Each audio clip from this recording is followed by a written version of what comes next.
lot of people on air today and over the weekend will drone on and on and on about the good old days and Union pride and old-timey this, old man talk that. Well, if you're looking for that, you've come to the wrong place.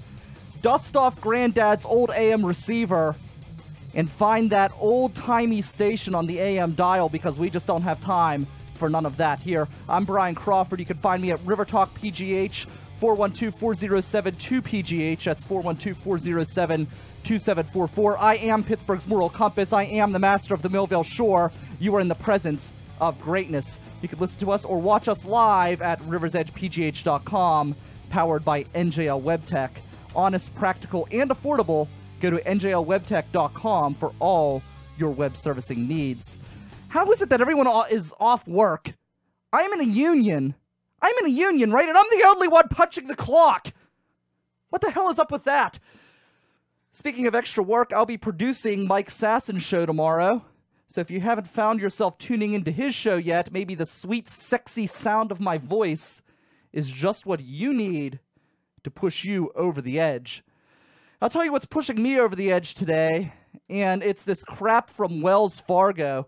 Just prior to a day put aside to celebrate workers in the United States, Wells Fargo, a big bank, a big money bank, top people, they start looking down on the little guy, putting the little guy down, at least a large portion of this country's occupation. That's right. Wells Fargo is insulting artists. They released this advertisement, and there's two people who are studying, going to school. One poster says, "A ballerina yesterday, an engineer today. Let's get them ready for tomorrow." Another one says, "An actor yesterday, a botanist today. Let's get them ready for tomorrow." That's what it says. They came out with some sort of apology, and the apology reads, "Wells Fargo is deeply committed to the arts." Okay. "We offer our sincere apology for the initial ads promoting our September 17th Teen Financial Education Day.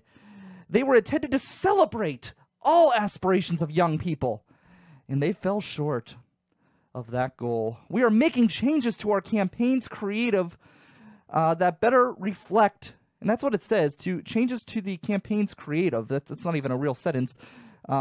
So maybe they need to take out a loan and go back to school themselves. That better reflect our company's core value of embracing diversity, inclusion, and support all of the arts. Last year, Wells Fargo supported the arts and culture and education by donating $93 million. And then they have a Twitter response that says, "We offer our sincere apology for the initial ads promoting our September 17th Teen Financial Education Day." To me, it's too little too late. You don't say something like they said in this ad. I mean, it's demeaning. That's basically saying that, oh, an actor isn't good enough. A ballerina isn't good enough. She needs to be an engineer. He needs to be a botanist. So all sorts of people on social media, all these different actors are going after Wells Fargo.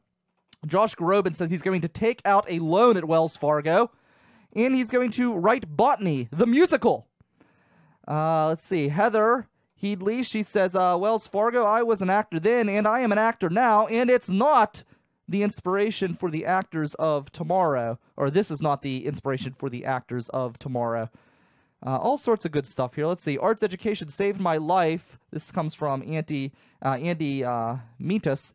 "Saved my life and countless others. Artist's life is beautiful. Don't listen to Wells Fargo. It's a trap." I know I've dealt with Wells Fargo many of times in my life. I was kind of unfortunate in the sense that I had a bank. I had a student loan through that bank. S&T came and bought that bank and sold my loans to Wells Fargo. I will tell you, and I will tell you the same thing I have told Wells Fargo on numerous occasions. I wish I had made a deal with the devil, because the devil would have been more compassionate. Wells Fargo, you can kiss my pasty white ass. Music education, I mean, it's a serious issue. And I went to Facebook to see what kind of responses I would get. When Mindy says, let's become a completely scientific world and to hell with creative pursuits. She says this sarcastically. Mindy, I agree. The arts are important. In fact, the statistics back it up. The statistics prove that people who study in the arts do better in science and math. So there you go, Wells Fargo. Yeah, let's ditch the arts, and then your botanist and your engineer, maybe they won't get the inspiration that they need. Randy says you can't blame them. As a banker, I'd much rather make a highly speculative bet about an engineer or scientist than someone getting a bartending degree. Oh, I mean art degree. Well, Randy, how many, if everyone's going for engineering, do you think everybody's gonna go through the program? People's minds work differently. I would not do well as an engineer. My mind is not wired that way. My mind is wired to bullshit over the internet. That's what I'm programmed to do. I am not programmed to be an engineer. So it would be a bad investment to give me money to be an engineer. It would be money not well spent. Karen says we need both, and that this is sick. Karen, I agree. This really pisses me off. Joe says no doubt there's some shameless feminist pandering involved here because the flyer shows the female becoming an engineer. He says, hey, more girls should be engineers because, who needs freaking ballerinas? That's patriarchy. I don't know if I would go that far, Joe. I think, the girl's just a cute girl who they thought could be an engineer. Sammy asks, why can't people do both? And I agree. Why can't you be a ballerina and an engineer, or a botanist and an actor? Well, that's true too, but if you want to choose one, you shouldn't feel shamed in choosing the artistic side. On the apology, Tommy says, I think the whole thing is, the whole outcry is way over-exaggerated. I don't feel they were trying to belittle art or music based on careers. They were just trying to emphasize what kind of drastic change in your lifestyle that they can help you accomplish. Well, when you pick two fields that are scientific fields and you're replacing two art fields in the process, you're kind of setting a strong message. You're sending a message there, Tommy. There's no way to get around that. And in a day where our public education system is continually cutting arts education, despite all of the numbers saying that they shouldn't because it'll help in the fields that they deem important, such as math and science, they're cutting it. And the proof is in the pudding. Chicago Public Schools dealt a blow to arts education when it laid off 1,000 teachers as a result of its recent decision to close over 50 schools. Among the most affected areas was arts education, which 10% of the teachers let go taught art or music. It was reported that among 1,581 teachers were laid off, 105 taught art or music, and that's according to the Washington Times. According to the American Education Services, 20% of schools offering drama in 1999, they were offering drama. That has been dropped from 20% of schools to now 4% of schools in 2009. Also in 1999, 100% of school districts with a majority of free or reduced lunch students had music programs. Today, that figure stands at just 81%. So we went from 100% of schools that were enrolled in that program having music education to now 81%. That's almost a 20% drop from 1999 to 2009. That's just 10 years. Just 10 years. And you see that here locally. What's the first thing to go? Or what's the first thing that's on the chopping block anytime there's a budgetary issue in the Commonwealth, in your local school district? That's right, they always look to arts, they look to music. Heaven forbid we cut the football program, but no, we got to cut music. We got to cut something that has been scientifically proven to help in your other core subjects. That's what we're always going to cut. Every time. A Harris Interactive survey of 2,200 adults has found that nearly 2 out of 3 Americans, or 61%, do not know all of the words to the Star-Spangled Banner, our national anthem. And that is according to a Harris study. Don't ask Colin Kaepernick to sing the national anthem. I don't know if he knows it or not, but he might get pretty pissed. That's another issue that's interesting on this Labor Day. And of course, Labor Day is we've morphed it into a day to celebrate all people who work, but really it was a celebration of the labor movement and the reforms that the labor movement, the union labor movement, brought forth. And right now, a police union, the Santa Clara Police Union in California, is talking about boycotting the games due to Colin Kaepernick being on the team. Why do you ask? Well, he did sit down during the national anthem, and that pissed off a lot of people, but it goes beyond that. Apparently, he has in the past worn socks that depict police officers as pigs on the socks, and he has worn them to NFL events. So really stirring the stick in the hornet's nest, beating the hornet's nest with a stick there, and that opens up the dilemma. That opens up the problem. Are the police obligated to manage the crowd? Are they obligated to do what they need to do to protect the citizens? Or is there a line that can be crossed? And I don't know what the answer is to that. Because on one side, I say, their job's important. They need to be out there defending people. It's bigger than them. It's bigger than a specific issue. But how much harassment are you expected to take at the workplace? And I know, that they're officers and it's kind of like a higher level job as far as there's more that is required of you. There's higher expectations. There's more obligations. But at the same time, it is a job.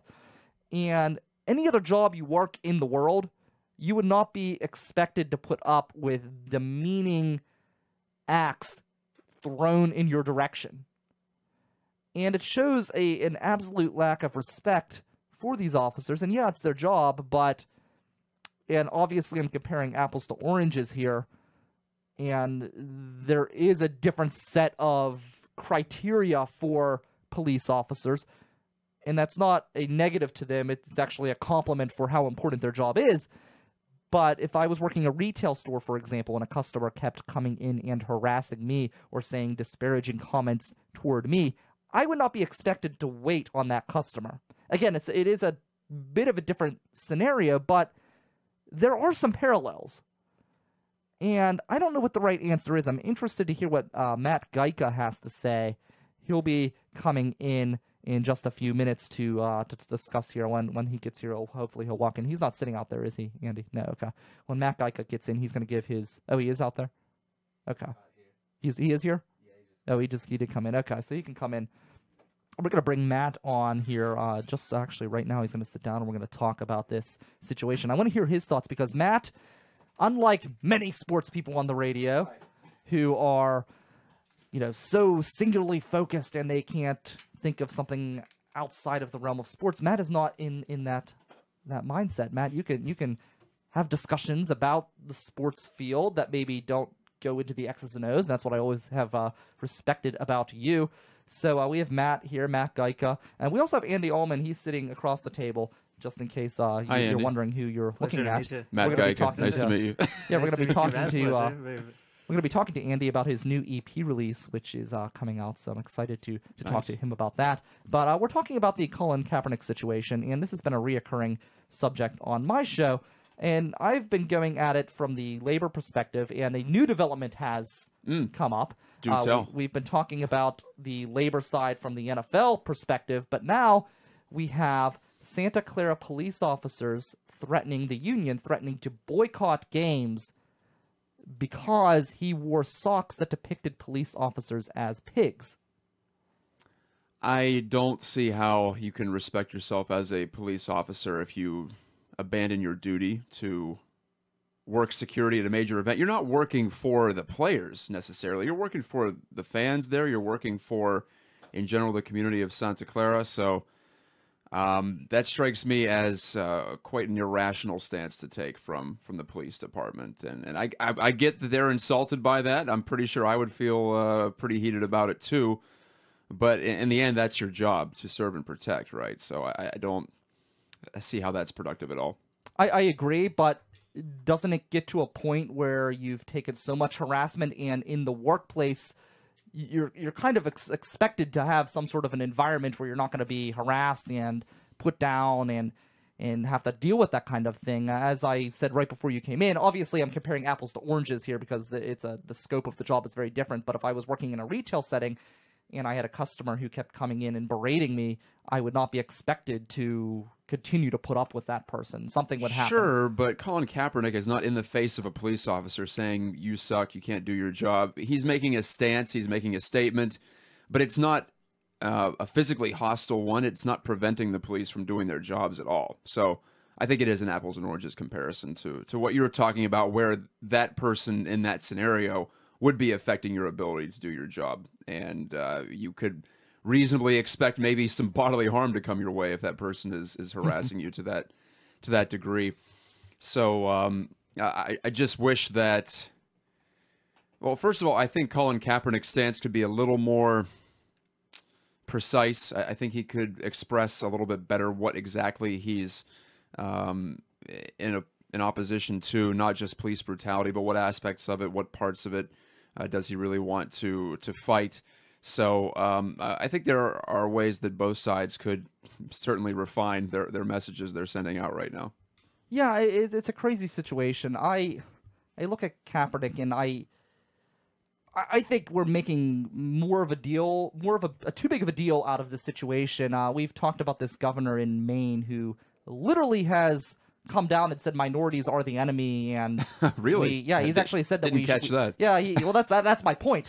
Is you didn't catch that, and that Right. should have been what's blowing up over the news. He specifically said minorities are the enemy, and the good guys are in blue, the bad guys are in red, and you shoot the guys in red. So he actually went out and advocated for discrimination, and some could interpret even shooting people of minorities. And this is like way down on the trending list, and Colin Kaepernick not standing for a song is up at the top. It is. I think we tend to respond to symbols for whatever reason.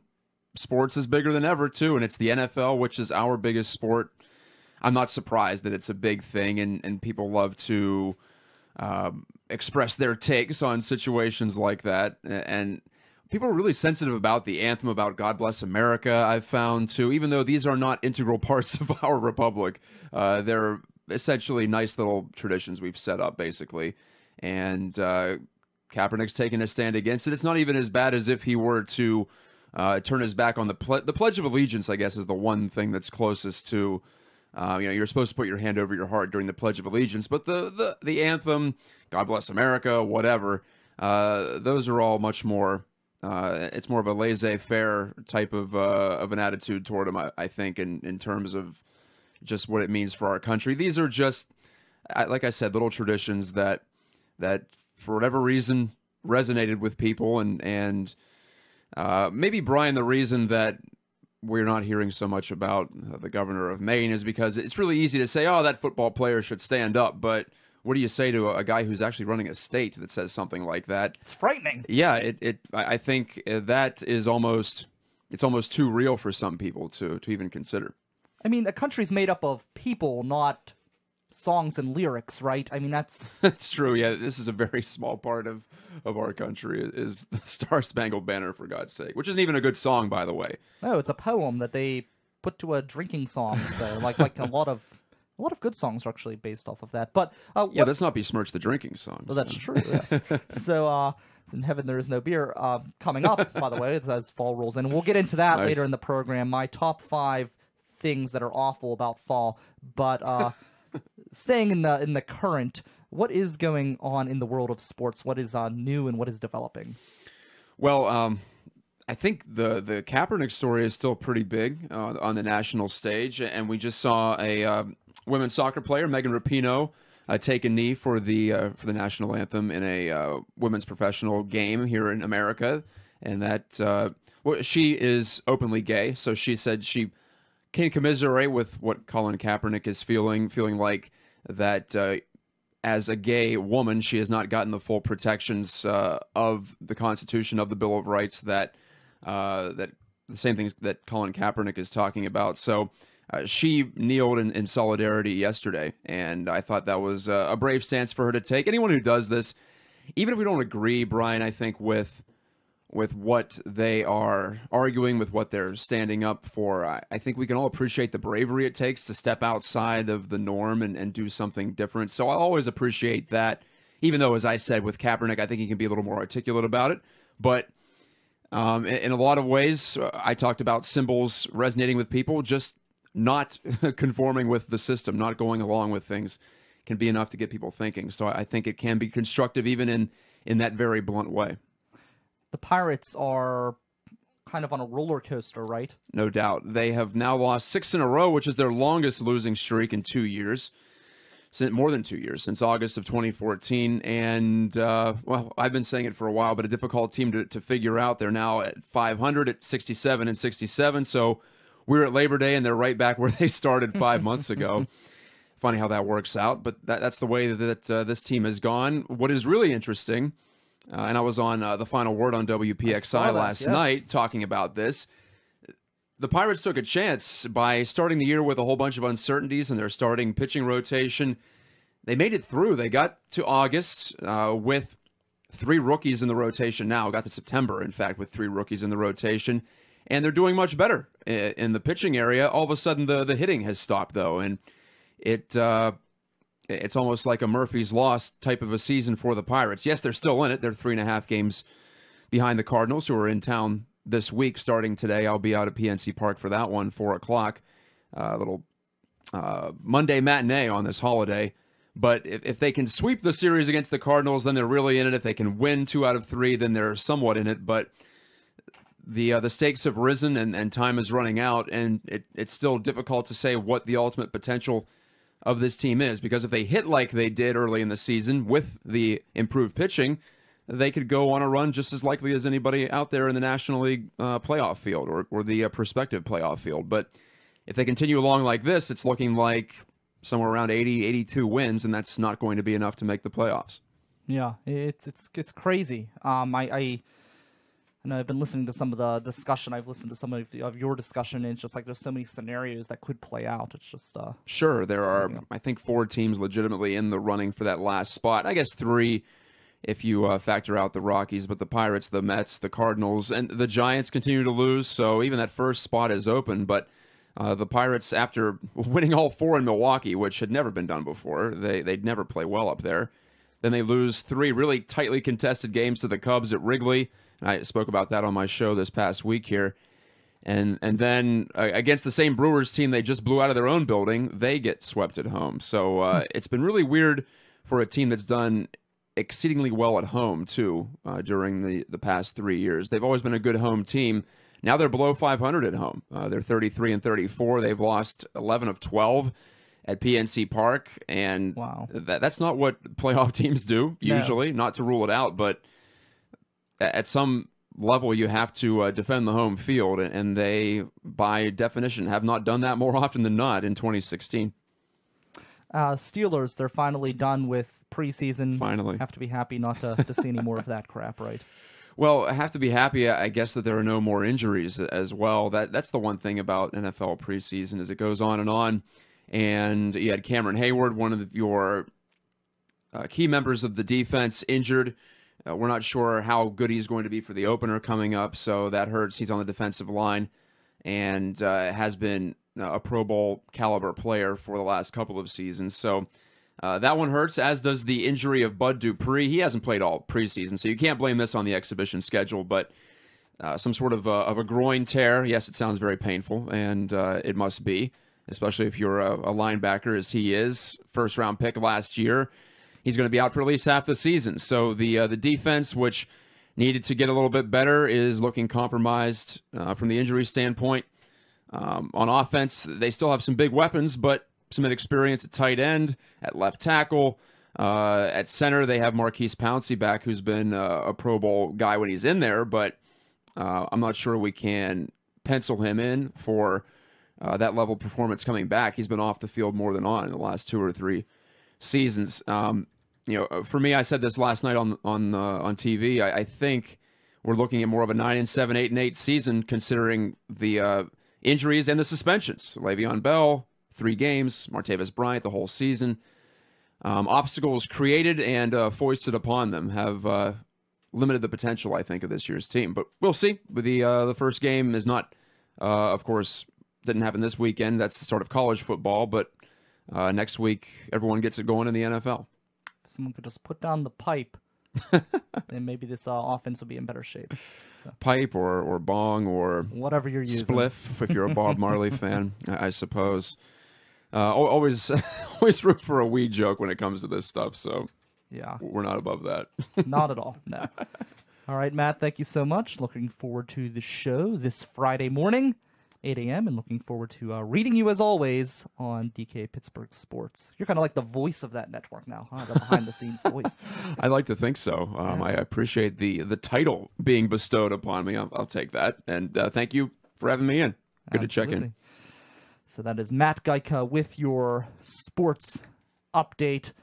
I'm kind of depressed. I get depressed like every time this time of year because it's just fall comes, and there's very few things that are good about fall. Really, I can only think of like 2, well 3 maybe. See you, Matt. I can think of beer. Good beer comes out.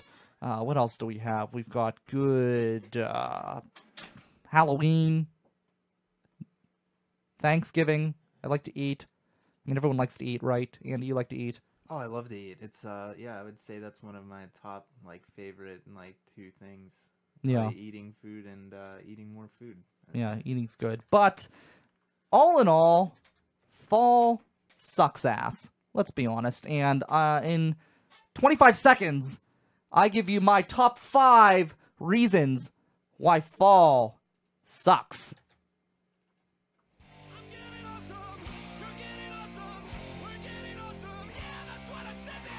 Hi, I'm Mike Storer, host of the Awesome Cast, which you can hear right here on River's Edge Radio.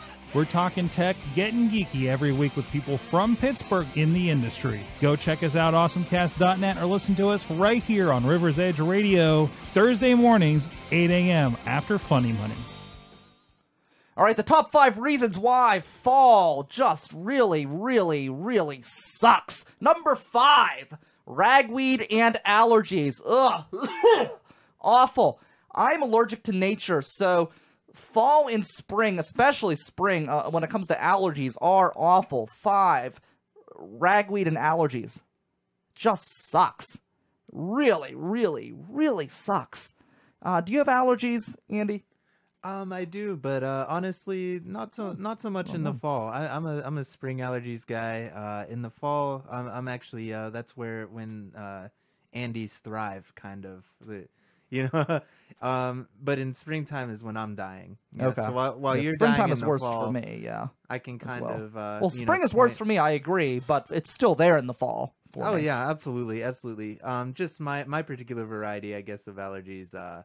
I don't get bothered as much in the fall. Really, that's usually my downtime. Fall and winter can get away from that a little bit. Makes sense. Number 4. Oh, well, there it is in front of the camera for those of you watching. Number 4 is the pumpkin spice. I cannot stand the pumpkin spice. It is everywhere. You cannot escape it. It's like freaking termites. It's like cockroaches. As soon as you think it's going to die, it just comes back stronger and stronger. I don't think you could, launch a nuclear weapon and take out all of the pumpkin spice that has just been scattered throughout the United States. It's awful.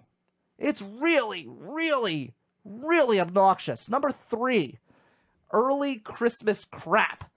You know how I feel about Christmas. If you listened last year, we wish you a shitty Christmas. We wish you a shitty Christmas. We wish you a shitty Christmas and an awful new year. Bad tidings to you, you greedy son of a bitch. Bad tidings on Christmas and an awful new year. Early Christmas is awful. Just don't celebrate Christmas early, please. I don't want to hear it. I don't want to hear the noise. I don't want to see the lines. I don't want to smell your sweaty ass standing in front of me at the freaking store. I'm in there just to get my daily necessities, and you're here buying a million different gadgets. You run over some poor homeless man, stomp him down to death over a Power Ranger or a Pokemon Go. Can you even buy that in the store? I don't know.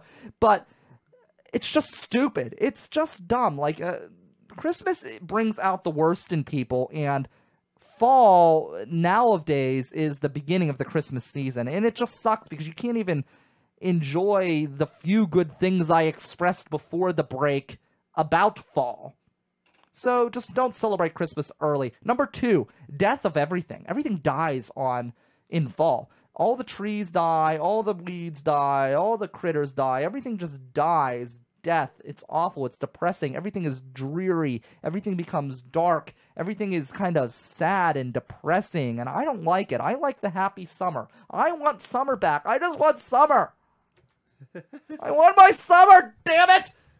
I love summer. There's only one season I enjoy, and it's summer, and it's gone! And I'm not happy about it. Number 1, the cold weather in the winter, and now my eyes are starting, they feel like they're starting to water because I just detest winter. Fall, I would actually not mind if winter didn't succeed it. I just hate everything about winter. I hate the cold. I hate the snow. If I never saw another snowflake in my life again, I'd be happy. I don't like seeing the rivers freeze. Hell, I don't even like the geese leaving. And you know my feelings about the geese. I just like summer. I like summer the way it is. Can't we just keep summer the way it is, please? Please? But God, the pumpkin spice. In the words, to quote Anakin Skywalker, I don't like pumpkin spice. It's overly sweet and obnoxious and irritating. It gets everywhere. Those may not be his exact words, but I'm kind of paraphrasing. Everyone who drinks it seems to be some sort of pretentious asshat. Do you know what I mean? I'd like to put them in a category with Colin Kaepernick and Wells Fargo agents. Well, I think it's kind of like with the pumpkin spice, it's a little bit of the they go with the Disney Vault syndrome, where Disney puts one of their classic movies in the Disney Vault, and then they release it in 10 years, and a new round of like 2 million people buy it. So like I think every time like fall comes around, they're like, oh man, now's the time to cash in on pumpkin spice. So like things that don't even have any business being pumpkin spice flavored become pumpkin spice. Yeah, it's everywhere. Like it's everywhere because everybody knows that people running out to the store like, oh my god, it's September, time to get pumpkin spice everything, and somehow that correlates with properly welcoming the fall season, or something. All right, so do you think my statement was too harsh that to put these guys in a category with Colin Kaepernick and Wells Fargo agents? I mean, it might be too cruel. The Wells Fargo comment, that is. I mean, those people are bastards. Oh, yeah. Rat-tailed bastards. I mean, the Colin Kaepernick situation, I think they're pretty comparable. Pumpkin spice drinkers, guy who doesn't stand up for the national anthem. They're both asshats. No, I'm just joking. Colin Kaepernick is, maybe the pumpkin spice people are bigger douchebags. I don't know. But the Wells Fargo agents, I mean, nobody can top them. They are top brow. They have mastered douchebaggery at a level that I've never seen. I mean, have you ever had to deal with these people? I mean, just from my point of view, honestly, it's never occurred to me as so much of a specific type of person or anything. But I do think that for sure there's an oversaturation of it. Like I said, you end up with things that pumpkin spice has no business being a flavor for. And it's kind of, I just think there's an oversaturation of it. There's lots of good things to celebrate the incoming of fall, like you were talking about. Lots of great beer. I mean, but not pumpkin beer. Please, just stay away from pumpkin. We've got Oktoberfest. Drink Oktoberfest. There's plenty of Oktoberfest. There's Oktoberfest local. There's Oktoberfests overseas. Right. I mean, I think that's kind of what I mean. Is just like, however, it's more than just pumpkins. I do like that pumpkin roll beer though. That's kind of good. And if you get a pumpkin beer. Just a suggestion for all you pumpkin people out there, not to be completely hypocritical, but pour a little vanilla vodka in with your pumpkin beer with brown sugar around the rim, and it tastes just like a pumpkin pie. But it's not pumpkin spice, it's a pumpkin beer. It's different. Yori says on Facebook that he thinks that it's getting a little out of hand. They've even made pumpkin spice liquors now, and he says if you look up the ingredients, there's actually no pumpkin in it. It's ginger that gives it the taste and other ingredients. I agree, it's out of hand. It's taking over this country. Randy says that he's amazed that all the basic white girls don't have blue eyes. I don't know if you get that reference or not. He's referencing Dune. And people like Randy, he keeps mentioning... that's Randy from the Culture Cruise who commented on that, by the way. And he and many others keep comparing the pumpkin spice people to the spice that runs the universe in Frank Herbert's Dune, a sci-fi book novel turned into movie. And I think that may be more insulting than marginalizing people's career choices. I fear pumpkin spice is morphing our society into a level of stupid that we have never experienced. It's like a mind-altering drug, man. I do take some solace, though, in a Dune quote, and maybe it's applicable to the pumpkin spice situation and my fear of it. It says, I must not fear. Fear is the mind killer. Fear is a little death that brings total obliteration. I will face my fear, and I will permit it to pass over me and through me. And when it is gone past, I will turn an inner eye and see its path. Where the fear has gone, there will be nothing. Not even pumpkin spice. Only I will remain. Oh my gosh, I'm speechless. I mean, I've never experienced such a strong opinion about pumpkin spice. So honestly, I'm almost, my breath is taken away. I'm blown away over here. Well, don't inhale any pumpkin spice, otherwise you'll be coughing on top of it. I So, do lines of it. I just did a line of pumpkin spice. oh my before I God, you're the came in. problem. I am the problem. You are the problem, my friend. I My pride goodness. myself on being the problem. I love snorting pumpkin spice. So for all of you, You got an addiction problem, my friend. So if there's anybody out there that's listening that is on the opposite side of the spectrum and loves pumpkin spice, let me fun tip: snort it. It's really great that way. It's if you love pumpkin spice, just snort it. Cut the middleman. Cut the overpriced coffee creamers. You know, cut the cookies. Just snort it. Take it directly into your brain. I've got someone supporting me here, Michael. He says, I'm right about fall. Of course I'm right. I'm always right. I mean, that's just like a no-brainer, but thank you, Michael. I appreciate the support, and I appreciate your listenership. So, you snort pumpkin spice. Oh, That's yes, gotta, like, every day. mess up your mind, right? I mean, that's mind-altering, crazy voodoo type shit, right? Shut up back there! No, What? no, not at all. Who? What are you talking about? Where? What? Why? My mind? No, my mind's fine. I'm Mine's fine. totally normal. Okay, well, if you're normal, then we will try to talk about your new EP release. Oh, yes. Andy Allman awesome. of the Arcade, right Hello. here. Hello, Edgers. Hi. How do you... Edgers. I like that. Edgers, I like oh that. God. Edgers. Oh, that's cool. I don't know. I think that sounds kind That's of dirty. clever. I like thought- it. Well, we're Everybody- we're a dirty network. Everybody edging. Hello, Edgers. I like it. I'm gonna go with that. I like that. Edgers. Oh, God. Well, okay. You totally take responsibility then at that point for the perverted side of that, which is totally where I was going with it. Oh, by the way, I want the pumpkin spice people to defend themselves. Defend yourself at River Talk PGH 412-4072-PGH. If you're a pumpkin spice drinker, I want to hear from you now. 412-4072-PGH at River Talk PGH. If you hit me after the show. And defend yourself. Why is pumpkin spice so great? Because I think it's dirty.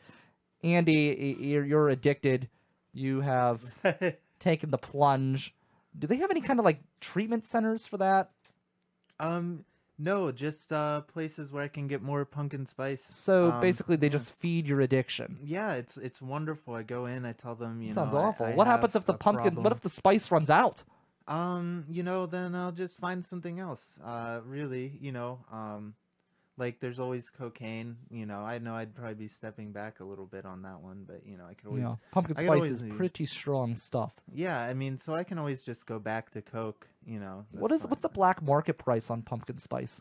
Oh, you know, I would say, you know, it's Because that's pretty pure high. stuff, right? I mean, that's like Well, yeah, it that's all like depends, the you blue know, don't- quality, you know, the hard blue quality pumpkin spice, Oh yes, absolutely. I mean, purest pumpkin spice. If I find out somebody cut my pumpkin spice, you know, with like salt or something, oh man, I'm telling you, What if they used we're like busting caps. what if they used garlic or Cajun spice as a substitute or an additive?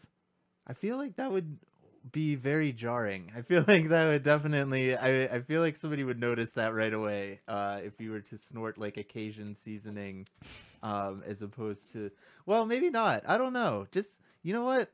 Shove everything in my nose. Just whatever's in it. Shove it all in my nose, and Try everything. Yeah, exactly. Gotta try everything once, right? Right. I'm not gonna rule anything out. I'm not gonna cut the arts here. Maybe somebody's making something really unique that you can snort. Do you think somebody was bring it snorting pumpkin spice when they made that ad for Wells Fargo? Yeah, possibly. It definitely. I definitely. I mean, how can you say something like that?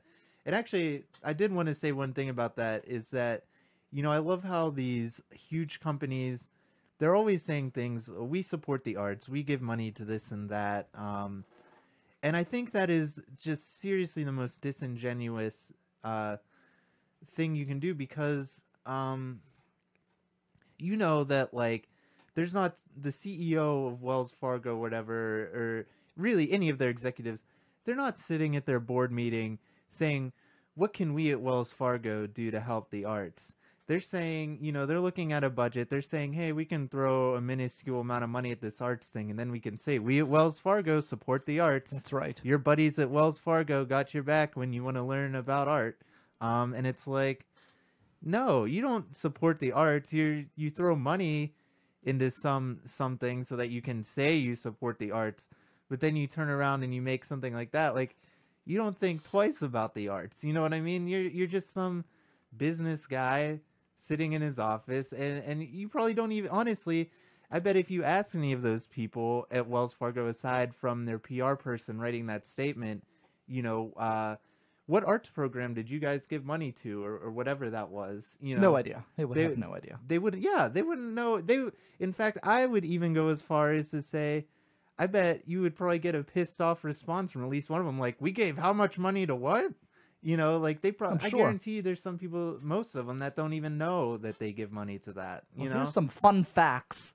Students who study art are 4 times more likely to be recognized for academic achievement and 3 times more likely to be awarded for school attendance. Arts and music programs are mandatory in countries that rank consistently among the highest for math and science scores. Test scores like Japan, Hungary, and the Netherlands. Music programs are constantly in danger of being cut from shrinking school budgets, even though they are proven to improve academics. Show educators how important, and they have a thing here where you can show educators how you support the arts. But yeah, and actually in No Child Left Behind, the act actually mandates that arts, music, art, foreign language, etc., are listed as a core academic subject. So it's interesting that even in No Child Left Behind, it's actually listed as a core subject, but these schools are still, well, No Child Left Behind doesn't exist anymore, but they, even when it did exist, they were still cutting the budget on these programs as it was considered a core subject. It's honestly, it's incredibly sad, especially in 2016 when we have an ever-growing rich history of the arts. And I mean, we're making progress in terms of decades ago, jazz was not recognized as an academic study.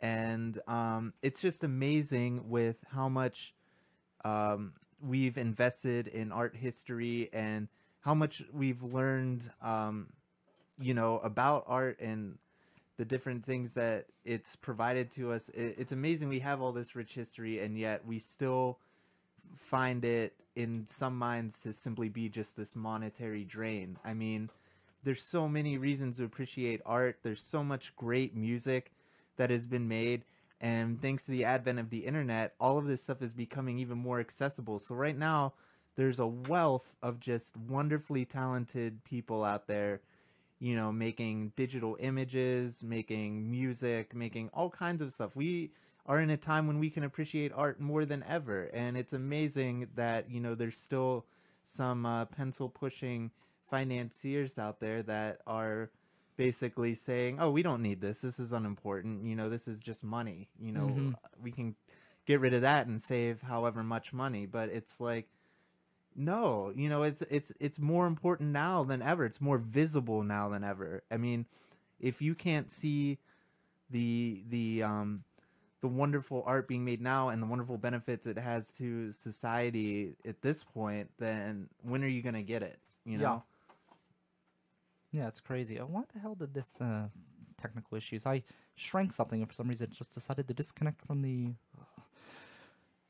computers. Blah. This computer's beautiful, but some of the programs on the computer are aggravating, I should say. I don't know what's going on with it. Hello, hello, hello. All right, there we go. We're good. So, tell me about your EP. You guys have been around for a while because you were one of the earlier guys on my show. We were talking about Gundam and how the original Gundam is so much better than the Gundam Wing and some of these other ones. Oh yeah, well, I mean, yeah, the original series will always trump any, everything involved in the Universal Century, so like Zeta Gundam and all that stuff for sure. I mean, that is the real Gundam, and then like anything, you've got the spin-offs, and some of them are entertaining, but they're more of like a novelty thing for sure. Mm-hmm. Like I said, definitely in that respect, I love Gundam Wing more for the novelty of it and the personal sentimentality, because that was my introduction to Gundam before I knew what it was, because that was the only Gundam. But what was your introduction to your band? Because oh yes, we've got all this back in the old show. We can always pull yeah up the archive. I'm sorry. Yes, absolutely. So yeah, this has been a long time coming actually, and it originally was supposed to come out as a whole album.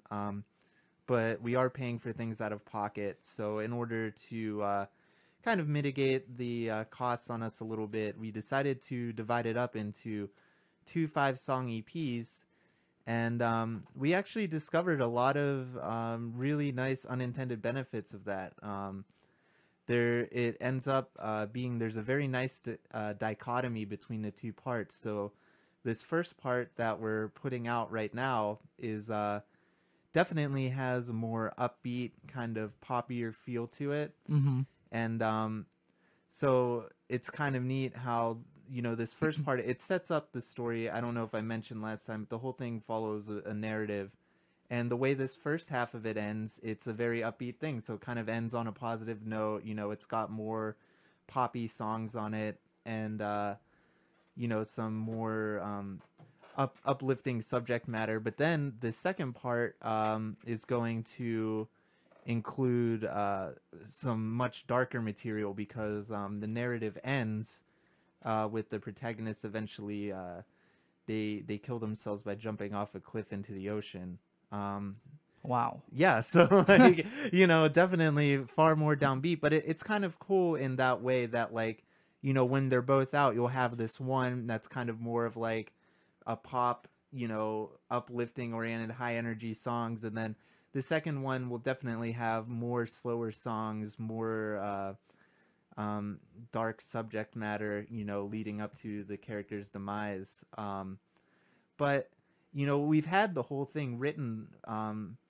We finished it probably about 6 months after we got together, so about the end of 2014 we've had the whole album written since then. And it's been a lot of kind of politics and bullshit, this and that, trying to get it recorded. Yeah. So, we're happy that we just finally found a place that did a real good job by us and, worked really well with us and helped us make some really great music, help us start to realize, this music that we've kind of had sitting on the back burner for so long.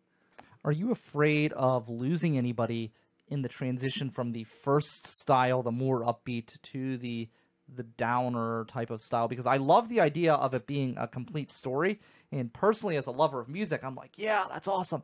But a lot of Americans just zone out. As we've talked about, the arts education is like being slaughtered in this country. Do you think it'll be hard to bring people along, or do you think that the way you've connected it, that it will actually entice people and maybe get them even more interested and maybe bring in new fans as you roll in the second EP? Well, I think it's a little bit of each. I think that, that there will definitely be the group of people who appreciate that sort of thing and who enjoy that kind of thing. as far as having, because I know I've always really enjoyed concept albums. I mean, like Tommy Quadrophenia, by The Who, which is one of my favorite bands. Those albums have been massive influences on me, and there's a wealth of other concept albums, Dark Side of the Moon, just to name another really obvious one. And it's one of those things where the people that are out there will appreciate it for sure. And then the people who don't, honestly, we're not too worried about that. We're not like answering to a label or anything. I mean, really at this point, we're making this music for us. So if there are people who are turned off by that kind of split, that's fine. I'm not really too worried about it, because I think that the people out there that are into the same kind of things, like concept, story, and just having like clear divides, appreciation for track listing and things like that, will definitely like that kind of thing. Being able to kind of pick and choose. It's almost like the two facets of theater, comedy and tragedy. Not to say that we're making some great masterpiece or anything like that, but I think it will be appreciated in the way that it kind of represents theater and storytelling at two of its most basic elements. Where did you go to get the stuff recorded? Both? Are you getting both sets done at the same place, or where did you go? Yes, absolutely. We worked with Jay Vega at the Wilderness Recordings out in Zelienople, and he was just absolutely fantastic, incredibly great guy to work with. And he's a guy who obviously like is into a lot of the same music we are, has a lot of the same influences, and he really had an ear for how we wanted our music to sound, with our particular setup. So we'll definitely be going back to record there. One, just because basically he did a fantastic job, and two, Yeah, he's excellent. Yeah, they they do a great job at the Wilderness. Yeah, I mean, absolutely. Anybody out there that's looking right now around for a studio, I highly recommend the Wilderness Recordings. But one, we want to get it recorded there because he did such a great job. Two, we want consistency in the sound, because once both parts are out, we'll also put it out as one whole album. Okay. Which will be kind of like the way it's intended to be heard. So, it'll still be available in two different EPs, but once we have both of the EPs out, then we'll release it as the full 10-song album, so you can listen to the whole thing straight through. It will be like, $1 less or something to get them both together, that kind of thing, or whatever. There's always a party for these types of releases. Do you have a yes. party in mind? Nothing That's like the most specifically important planned. thing for me. I want to go and drink and have a good time and enjoy the music. Oh, absolutely. Yeah, I mean, trust me, nobody loves a party more than I do. I would love. I don't know if we're gonna do a party particularly for the first EP release, or if we're gonna wait and do it once we have both parts out, and then we can really celebrate. Like, hey, we finally got this album out. After all this time. But definitely at some point, we are going to do a party to celebrate it. I want to say probably once we have the second part out, so that we can do it up really big and, have the whole album to celebrate. But we are going to go back to doing shows. As I've told you, I know before, when we were hanging around down at Mr. Small's, we've stopped doing shows because, I said I didn't want to do any more shows on the condition that we get this thing recorded, because we gotta have for the people that do want to take something away, that like us, if they see us, we gotta have something for them to. You have to make money as well. I mean, yeah, that too. Otherwise, you're going to be getting Wells Fargo to finance your EP. Oh well, Wells Fargo, yeah, Who knows if they'll Wells give you Fargo won't be going anywhere near that. I can promise you for sure. Who knows if they would even do it? You know how their feelings on the arts. So. Oh yeah, absolutely. Yeah, I mean, it's a big thing in that respect. We definitely want to make some money, but more so, it's just that, like, if people don't have something of you to take away, they forget about you. regardless if they like you, if they're seeing you at a bar or whatever, and they say, oh, I like that band, or they have this song that's pretty good. If you don't have like something, because a lot of times they will come up to you and they'll say, hey, do you guys have something I can buy or whatever? But if you don't have anything to give them, no matter how much they like you, they'll probably forget about you unless they really, really, really like you, So Well, that's true, and you have to remind people of you. I think they say 3 times at least before somebody finally gets a message ingrained in their brain. So having a CD that they would see a second time, then maybe they hear you in a concert, they see your CD laying on their coffee table, and then they see an ad on Facebook. So boom, 1, 2, 3. Now you're in their mind. Oh yeah, I mean, humans in general are creatures of familiarity. We like things that we recognize, and you get to recognize something by having it, constantly shoved in your face. So like you said, in that respect too, we want to have as much presence as possible.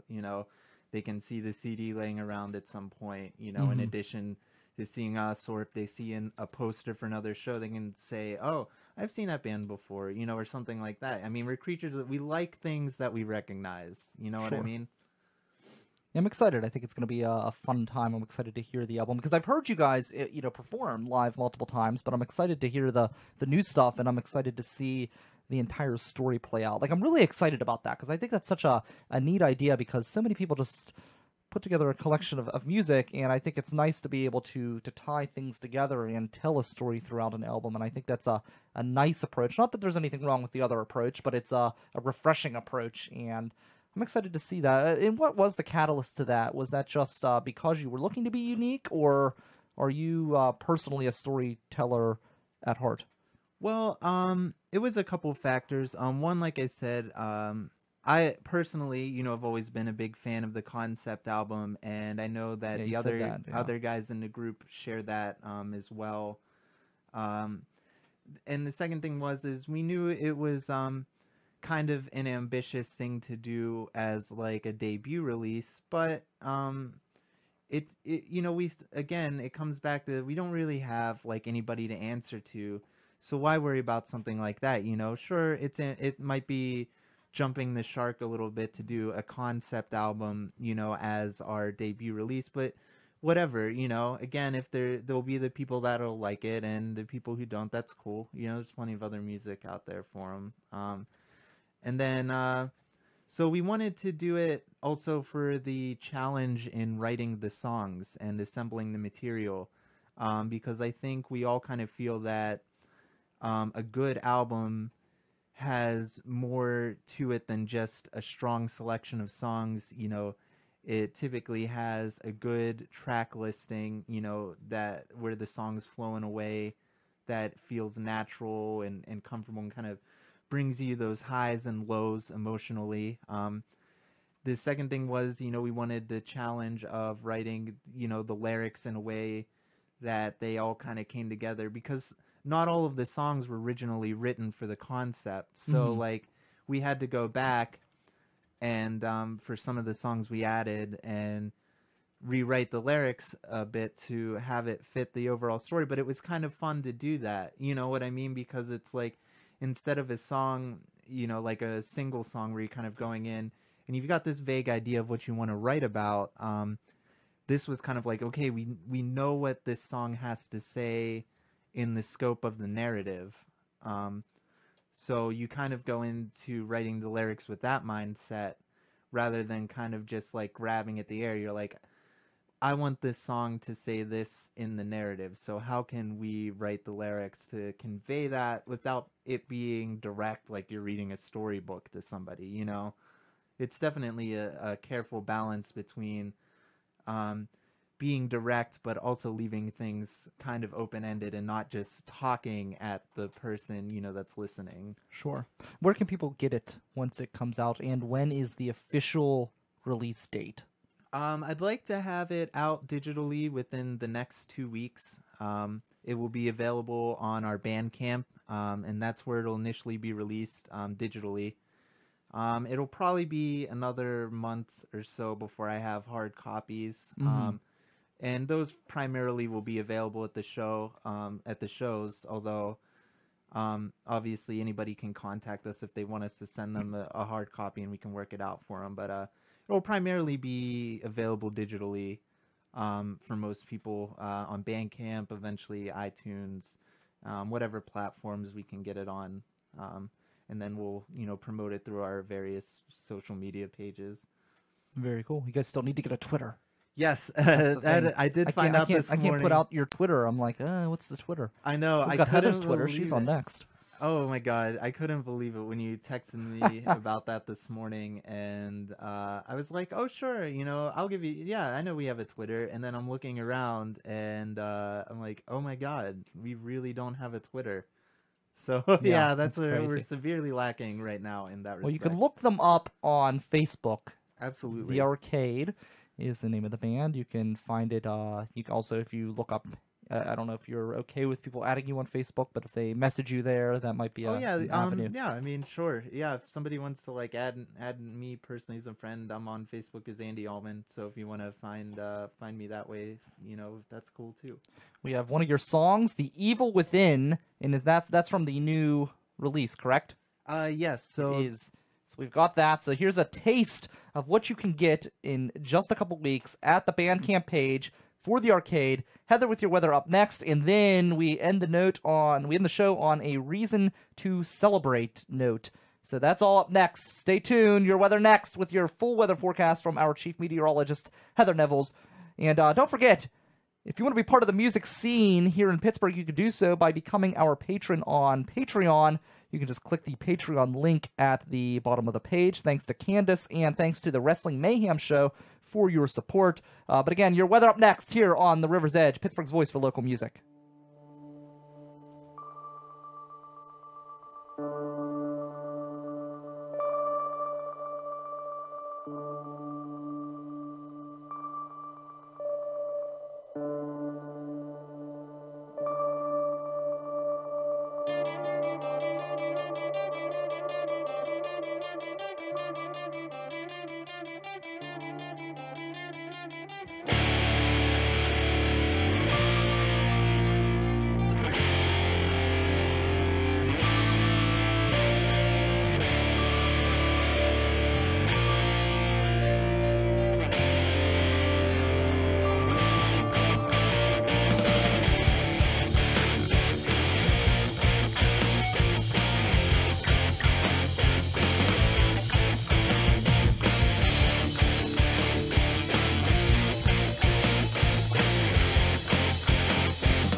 Make sure it's with one of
Everything's falling apart. All right, welcome back to the River's Edge Radio Network. Michael is killing it today. He said another problem with fall is the smelly pine cones that they put out there. And that's true, because that goes along with the whole allergy thing, which drives me up the wall. So I concur wholeheartedly with you. Ones? What's that? You mean the cinnamon ones? Yeah, those things. I hate them.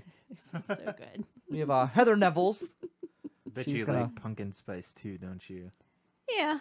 It's Yeah. not, I'm Yeah, not I ready knew for it. the pumpkin spice yet, Do you though. snort it? No. Okay, Ugh. just curious. Pumpkin No real spice. reason for that.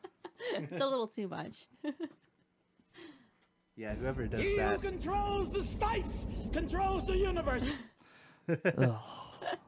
Pumpkin spice is awful. I mean, it really does run this country in the fall, and there's just nothing. It's a little too much too quickly. Too much to pumpkin. Everything. Yeah, it's He who controls the spice controls the universe. that's pretty much it right now. But, Pretty much. so I'm depressed. You're gonna make me more depressed, I'm sure. So No, go ahead and I'm no, you're not. not. Okay, great. You're going to love my forecast. All right, let's do it.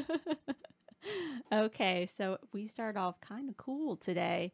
But as the day moves on, we will be getting warmer and warmer as high pressure is going to be going through the region and hanging out for the next couple of days. So we will be going back up into the upper 80s by Wednesday. So today we're going to be around 85 degrees, mostly sunny skies, a little bit of clouds here and there, but absolutely gorgeous Labor Day. Now moving into tomorrow, a little bit warmer as well with a high of 87 and mostly sunny skies, a little bit of clouds, but otherwise no rain to worry about. And into Wednesday as well, mostly sunny skies, high of 88. And evenings are going to be around 60, 62 degrees. So still cool in the evening, but we're going to be pretty warm during the day, which is what's perfect around this time of the year, as we finally get a relief with the cool evenings, but we still retain the heat. So high pressure into Wednesday, and then Thursday, that's when that high pressure is going to move off. We're going to get some scattered showers, possibly Thursday evening, or possibly late Wednesday evening, and then Thursday a little bit as well. But you'll hear more about that next on Wednesday. Sounds good. Looking forward to it. It's time to celebrate. It's our holiday of the day. Today is National Be Late for Something Day. So I think I've officially managed to succeed in being late to the parade, because I'm not going, because, you know, I'm in a freaking union and I work on Labor Day. Now, everybody else who's not in a union, they all get off. I have to slave away on Labor Day. Good thing I'm paying those union dues. I don't know. We'll make it work, right? All right. Tomorrow, I'm back at studio. That's right. I will be producing the Mike Sassage Show tomorrow, 10 a.m. right here. Wednesday, Amanda Narcisi, she is back. She's going to tell us what's going on in the city, what to check out, what beers to drink, all sorts of good stuff. But check me out tomorrow. I'll be on with Mike Sasson, 10 a.m. on the Mike Sassage Show. You're listening to Brian Crawford's River Talk. This is the River's Edge Radio Network, Pittsburgh's voice for local music.